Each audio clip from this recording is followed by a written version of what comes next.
기도하겠습니다. 하나님 아버지, 말씀을 통하여 하나님이 누구시며 우리가 어떤 사람인지를 깨닫게 하시고 앞서간 열조들의 삶을 묵상하면서 우리 삶을 되돌아볼 수 있는 은혜 주신 것을 감사합니다.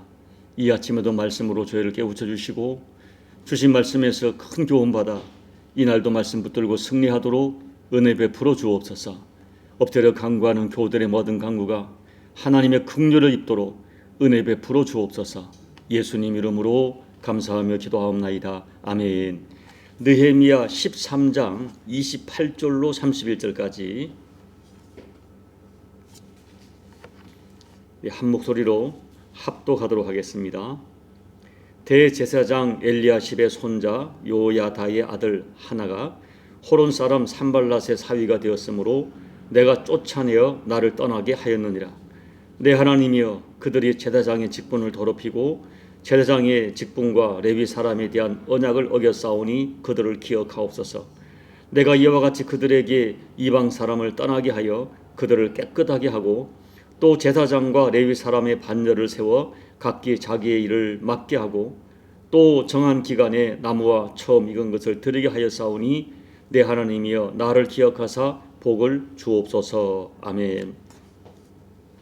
느헤미야 13장에는 비슷한 내용의 기도가 3번 기록되어 있습니다. 먼저 13장 14절을 보면 느헤미야는 내 하나님이여, 이 일로 말미암아 나를 기억하옵소서. 내 하나님의 전과 그 모든 직무를 위하여 내가 행한 선한 일을 도말하지 마옵소서라고 기도했고, 또 22절을 보면 내 하나님이여, 나를 위하여 이 일도 기억하시옵고 주의 크신 은혜대로 나를 아끼시옵소서라고 기도합니다. 그리고 오늘 느헤미야서의 마지막 장 마지막 절인 13장 31절에서는 내 하나님이여, 나를 기억하사 복을 주옵소서라고 기도합니다. 여러분, 이 느헤미야의 기도는 짧은 기도지만 인생의 참된 의미를 깨달은 자만이 들을 수 있는 기도입니다. 먼저 우리가 오늘의 기도를 이해하기 위해서 느헤미야 전체 내용을 압축해서 요약해 보면, 느헤미야는 진심으로 이스라엘의 회복을 위하여 온 정열을 바쳤습니다. 그래서 아름다운 결실도 거두었습니다. 성벽을 재건했고 말씀을 회복했고 안식일과 11조를 회복하고 또 성전도 회복해서 레위 사람들이 돌아와 성전에서 일하기 시작합니다. 백성들은 이제부터 진심으로 하나님의 백성답게 살 것을 다짐하면서 구체적인 결단의 내용들을 문서로 작성하고 도장을 찍었습니다. 그런데 느헤미야가 예루살렘을 떠난 지 1년 만에 이스라엘 백성들이 다시 옛날의 삶으로 돌아가고 말았던 것입니다. 예루살렘으로 돌아온 느헤미야는 분노하면서 다시 개혁을 시작합니다. 그렇게 개혁을 하는 중간중간에 드린 기도가 14절, 22절, 31절의 기도예요. 그런 의미에서 느헤미야의 기도는 인간의 한계와 고민이 담겨 있어요. 이런 기도죠. 하나님, 우리들이 하는 일이 너무 허무하고 이 백성들이 너무 하나님의 은혜를 쉽게 잊어버립니다. 저희는 하나님께서 긍휼을 베풀지 않으면 도무지 소망이 없습니다.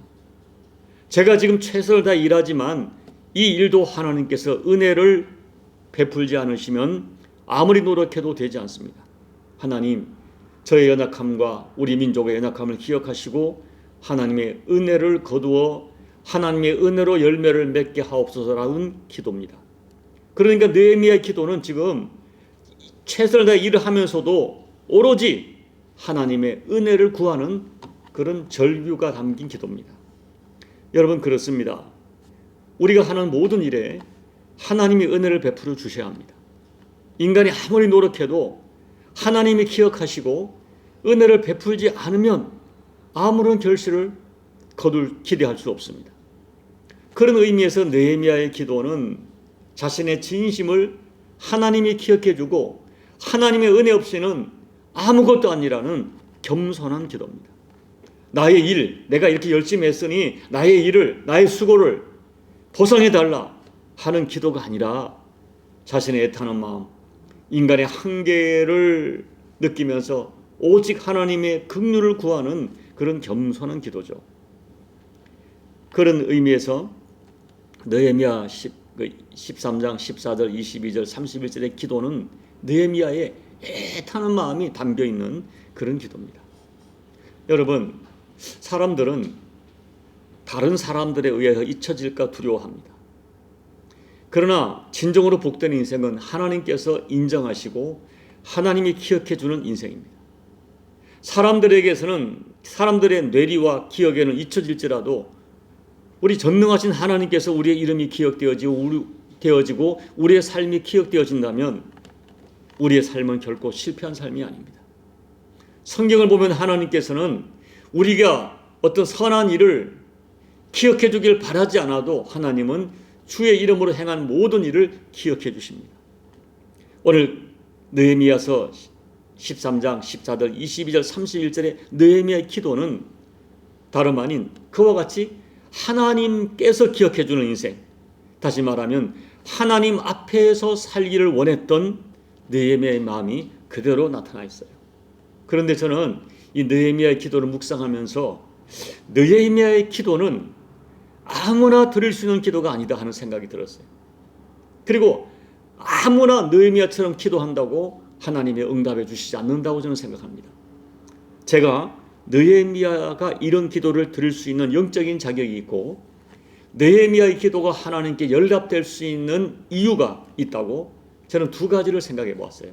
첫째, 느헤미야에게는 오직 하나님의 이름과 하나님의 영광을 생각하는 진실한 마음이 있었어요. 여러분, 우리가 느헤미야 1장을 보면 느헤미야는 조국이 하나님의 성전이 회파되고 성벽이 무너지고 그리고 회복되지 못하고 있다는 이런 소식을 듣고 수일 동안 금식하며 울었습니다. 그리고 남은 인생 바벨론의 안정된 삶을 포기하고 그의 인생을 던져서 조국 예루살렘 성벽 재건과 이스라엘의 영적 회복을 위하여 구체적으로 헌신합니다. 그러나 느헤미야가 통곡한 것은 단순히 성벽이 무너져서 통곡한 게 아니라고 말씀을 드렸어요. 느헤미야는 무너져서 140년 동안 방치된 재건되지 못하는 예루살렘 성벽에서 이방인들에게 조롱받고 있는 하나님의 이름, 하나님의 명예를 본 거예요. 그리고 무너져 있는 이스라엘 하나님 나라 백성들의 영적인 수준, 영적인 실체, 정체성을 본 것입니다. 그렇기 때문에 느헤미야가 이렇게 세우고자 한 것은 단순한 성벽이 아니에요. 존귀하신 하나님의 이름과 하나님의 명예와 하나님의 영광을 이렇게 세우고자 한 것이에요. 물론 여러분, 하나님께서 인간들에게 하나님의 영광을 손상받지 않습니다. 그러나 느헤미야는 이방인들에게 하나님의 이름이 조롱받는 것 그 자체를 견딜 수가 없었던 거예요. 그래서 하나님의 영광을 회복하고 또 잃어버린 말씀을 회복하고 잊고 살았던 안식일과 11조를 회복하고 또 혼합된 그 하나님 나라 백성의 정체성을 세우고자 하는 모든 시도가 결국 하나님의 뜻을 세우고자 함이었습니다. 이것이 느헤미야의 진심이었어요. 단순한 성벽이 아니었어요. 하나님을 높여드리고 하나님의 이름, 하나님의 뜻, 이것을 회복되기를 바랬어요. 그래서 그런 진심을 가지고 페르사에서 보장된 안정된 삶을 버리고 아주 황폐하고 폐허가 된 예루살렘으로 돌아가 자신의 인생을 던진 것입니다. 사랑하는 여러분, 하나님 앞에서 하나님 나를 기억하시고 내가 행한 모든 일을 기억하옵소서 하는 기도는 아무나 드릴 수 있는 기도가 아니에요. 또 그런 기도를 아무나 드린다고 하나님이 기억하지 않아요. 진심으로 하나님께 인생을 초점을 맞추고 진심으로 하나님의 뜻과 하나님의 영광이 이루어지기를 사모하는 그 진심이 있는 사람만이 드릴 수 있는 기도라고 저는 생각합니다. 둘째, 느헤미야는 생활 속에 하나님을 존중히 여기는 분명한 증거가 있었습니다. 느헤미야는 울기만 한 것이 아니에요. 마음으로 애타하고 마음으로 아파한 것이 아니에요. 그것만이 아니에요. 그는 구체적으로 예루살렘 성벽 재건과 이스라엘의 영적 회복을 위하여 자기 인생을 구체적으로 희생합니다. 거듭 말씀드리지만 페르시아의 보장된 안정을 버려두고 황폐한 예루살렘으로 떠났습니다. 온갖 방해와 위협과 생명을 위협하는 도전을 감수하고 성벽을 쌓습니다. 12년 동안 보수를 받지 않고 일을 합니다. 그리고 남들이 도무지 손을 댈 엄두를 못 내는 이스라엘 백성의 영적 회복을 위하여 개혁을 단행합니다. 여러분, 사실 다른 사람을 영적으로 가르치고 인도하는 일, 특별히 잘못된 사람을 훈계하면서 이끌어가는 것은 너무나 번거롭고 또 반대가 많고 사람들에게 심지어 욕을 먹는 그런 아주 번거로운 일입니다. 그러나 느헤미야는 이 모든 도전들을 무릅쓰고 단호하게 계획을 주도합니다. 백성들에게 11조를 가르쳐서 생활이 보장되지 않아 성전을 떠났던 레위 사람들을 돌아오게 해서 성전을 정상화시킵니다. 그리고 당시의 유대인들은 안식일을 너무 쉽게 범했어요. 느헤미야는 이 일을 작은 일로 보지 않았습니다. 느헤미야는 지나간 역사 속에 하나님의 진노가 안식을 범함으로 인해 시작된 것을 알았어요. 그래서 안식일을 지키지 못한 사람들을 크게 꾸짖고 안식일을 제대로 지키기 위하여 안식일에 성문을 닫아 놓습니다. 그게 13장에 자세히 기록되어 있어요. 그리고 25절을 보면 이방 여인들과 결혼해서 그 자녀가 놀랍게도 이방 언어는 하는데 유대 언어를 하지 못해요. 이것을 보고 막 무섭게 분노하면서 그 당사자 부모를 책망하고 저주하고 때리고 그들의 머리털을 뽑을 정도로 분노합니다. 어떻게 이런 일이 있을 수 있느냐고 하는 것이죠. 그리고 28절을 보면 대제사장의 손자의 아들이 산발랏의 사위가 되었어요. 어처구니 없는 일이죠. 그러자 느헤미야는 이 대제사장의 후손이지만은 가차없이 내쫓아 버립니다. 그 이유가 뭡니까? 지나간 역사 속에 그런 일로 그 민족이 얼마나 하나님 앞에 진노를 받았는지 역사적 사실을 알기 때문이에요. 결국 27절을 보면 이 모든 것이 하나님께 범죄한 것으로 해석하기 때문에. 여러분, 결국 느헤미야의 삶을 보면 느헤미야는 말로만 하나님을 사랑한 것이 아니에요. 자기 자신뿐 아니라 백성들의 삶이 하나님 보시기에 하나님의 뜻을 이루는 삶을 살아가도록 자신과 백성들을 이끌고 정말로 몸부림쳤던 모습이 그대로 기록되어 있어요. 자신과 하나님의 백성들이 하나님을 존중히 여기는 인생으로 회복되도록 몸부림쳤어요. 그것이 느헤미야 전체의 내용이에요. 다시 말하면 느헤미야는 하나님을 존중하는 마음과 함께 그 하나님을 존중하는 마음이 그의 삶에 그대로 드러났던 증거가 있던 그런 사람이었어요. 그런 사람이 오늘 사람이기에 오늘 이와 같은 기도를 들을 수 있는 것입니다. 저는 여러분 느헤미야를 보면서 사무엘상 2장 30절의 말씀이 기억났어요. 나를 존중히 여기는 자를 내가 존중히 여기고 나를 멸시하는 자를 내가 경멸하리라. 이제 말씀을 정리합니다. 여러분, 아무나 내 하나님이여 나를 위하여 이 일도 기억하시고 주의 크신 은혜로 나를 아끼시옵소서, 내 하나님이여 나를 기억하사 복을 주옵소서 하는 기도를 들을 수 없습니다. 또 이런 기도를 흉내낸다 해도 하나님이 듣지 않습니다. 그러나 다시 말씀드리지만 느헤미야의 기도는 자신의 노고 수고를 보상해달라는 기도가 아니라 자기가 하는 일에 하나님의 자비와 긍휼이 임하기를 기도하는 겸손한 기도예요. 하나님이 기억해 주셔야 됩니다. 나의 하는 일, 내가 이렇게 몸부림치지만 주님의 은혜 없이는 안 됩니다. 이런 겸손한 기도예요. 느헤미야는 과연 이런 기도를 드릴 수 있는 사람이었고 느헤미야의 기도는 하나님의 응답을 받기에 충분한 기도였습니다. 저는 여러분의 삶이 매사에 정말 하나님을 존중히 여기는 그런 마음으로 가득하기를 소망합니다. 여러분의 삶에 여러분이 하나님을 존귀히 여기고 존중히 여기는 증거가 나타나기를 진심으로 소망합니다. 그리하여 여러분의 삶이 하나님께 기억되는 삶이 되셔서 여러분의 기도가 하나님의 긍휼을 충분히 입을 수 있기를 예수님 이름으로 축복합니다. 아멘. 우리 찬송가 91장을 찬양하겠습니다. 슬픈 마음 있는 사람 예수 이름 믿으면 영원토록 변함없는 기쁜 마음 얻으리. 예수의 이름은 세상의 소망이요, 예수의 이름은 천국의 기쁨일세.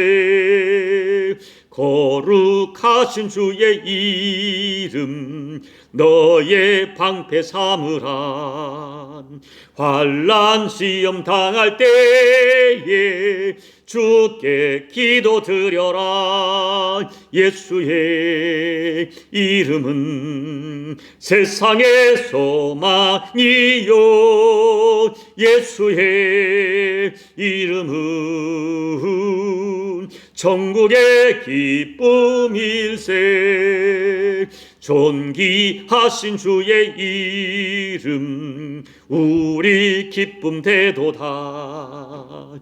주의 품에 안길 때에 기뻐 찬송 부르리. 예수의 이름은 세상의 소망이요, 예수의 이름은 천국의 기쁨일세. 우리 갈 길 다 간 후에 보좌 앞에 나아가 왕의 왕께 경배하며 멸류관을 드리리. 예수의 이름은 세상의 소망이요, 예수의 이름은 천국의 기쁨일세. 여러분, 제 오늘 설교를 오해하면 안 됩니다. 무슨 말인가 하면 우리의 기도가 어떤 자격이 있어서 하나님께 연락된다는 의미가 아닙니다.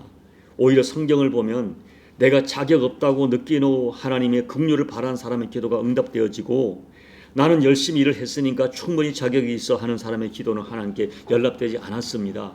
제 말은 하나님 향한 진심이 있는 사람, 또 하나님의 은혜가 값이는 도무지 내가 아무것도 아니라는 그런 기도가 하나님께 연락된다는 거예요. 그런 진심을 아는 사람의 기도가 오늘 이 새벽에 마지막 느헤미야의 기도가 오늘 느헤미야 전체 내용을 대변합니다.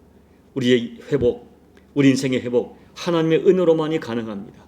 오늘 느헤미야 기도를 기억하면서 이 새벽에 느헤미야의 기도를 들으시고, 느헤미야처럼 하나님을 정말 존중히 여기고 또 존중히 여기는 삶의 증거가 있는 삶을 살아낼 수 있도록 여러분 이 새벽에 간절히 사모하며 기도하시기 바랍니다. 우리 남은 십자가 교회도 하나님의 긍휼이 필요합니다. 하나님, 이 교회를 기억해 주십시오.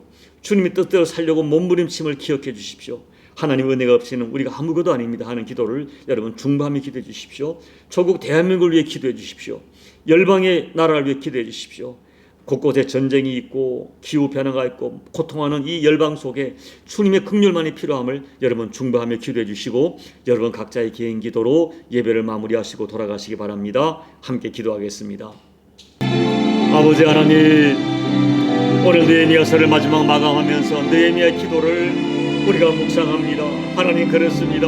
정말 몸부림쳤지만, 애를 썼지만, 12년 동안 몸부림쳤지만 하루 한 달 만에 1년 만에 왜 다시 옛날 돌아갈 수 있는 것이 우리들의 모습임을 고백합니다. 정말로 하나님께서 은혜로 나를 붙들어 주시고, 내 가족을 붙들어 주시고, 내 자녀를 붙들어 주시고, 내 사랑 교우들을 붙들어 주시고, 우리 교회와 이 민족을 붙들지 아니하시면 우리가 도무지 소망이 없는 아버지 우리 존재임을 고백합니다. 주님, 그러나 믿음으로 살려고 몸부림치고 아버지 앞에 나의 허물과 죄를 끌어안고 몸부림치고 나의 약함을 때문에, 나의 허물 때문에 아버지 앞에 가슴 아파하며 몸부림치는 저들의 모습을 기억하시사 하나님 은혜를 베풀어 주옵소서. 아버지 하나님 은혜를 베풀어 주옵소서. 아버지 하나님 은혜를 베풀어 주옵소서. 하나님 은혜를 베풀어 주옵소서. 아버지 하나님 은혜를 베풀어 주옵소서. 하나님 은혜를 베풀어 주옵소서. 아버지 하나님 은혜를 베풀어 주옵소서. 아버지 하나님 은혜를 베풀어 주옵소서. 주님의 은혜가 아니고는 아무것도 아닙니다. 주님 몸부림치지만 주님의 은혜가 필요합니다. 아버지 하나님 또 넘어지고 실패하고 그래도 포기할 수 없어 엎드리는 저들을 기억해 주시고 하나님 다시 한번 또 시도하고 또 시도하오니 주여 긍휼을 베풀어 주옵소서. 은혜를 베풀어 주옵소서. 우리들의 악한 소전을 기억하시고 그럼에도 불구하고 다시 일어나 아버지 뜻대로 살기를 원하는 저들의 소원을 기억하시사 주여 긍휼을 베풀어 주옵소서. 우리 남은 십자가 교회에 긍휼을 베풀어 주옵소서. 주님의 은혜만이 이 교회를 살 수 있고 회복할 수 있사오니 주여 긍휼을 베풀어 주옵소서. 전국 대한민국 교회와 이 민족에게 긍휼을 베풀어 주시옵소서. 오늘 엎드려 간구하는 사랑하는 교우들의 아버지 긍휼을 베풀어 주시고 그들의 인생과 삶과 모든 기도 제목들 위해 아버지 하나님의 긍휼하심이 우리 주님의 긍휼하심이 성령님의 인자심이 허락될 수 있도록 주여 아버지 은혜를 베풀어 주시옵소서. 은혜를 베풀어 주시옵소서. 아버지